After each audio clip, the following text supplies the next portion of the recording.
So I've carried one of these around for years. They're little pocket pens that you put together and makes a full-length pen. I really like these, but the refills, by the time I pay for shipping, have gotten to like $9 or $10. And yeah, the cartridges have little benefits that are neat, but I don't need to, write in a vacuum.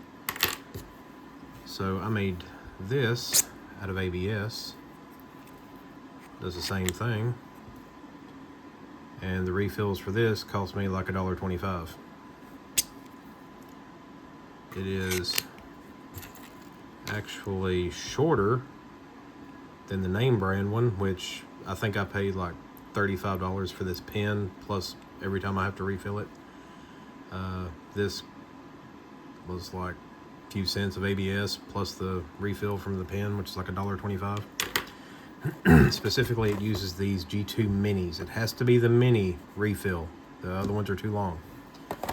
So when you print it off, it'll come in these 3 pieces. You got your body, your cap, and your plug. So you take your mini, these little guys here, just take the refill out of it, or take the inkwell out of it, slide it in. The plug has a hole that goes over the refill, or the inkwell, whatever you want to call it. It screws in, it's threaded. It screws in about 1/2 inch or so, 3/8. And that's it. Then you've got a cheap to refill pocket pen. And if you break it, lose it, you just print another one.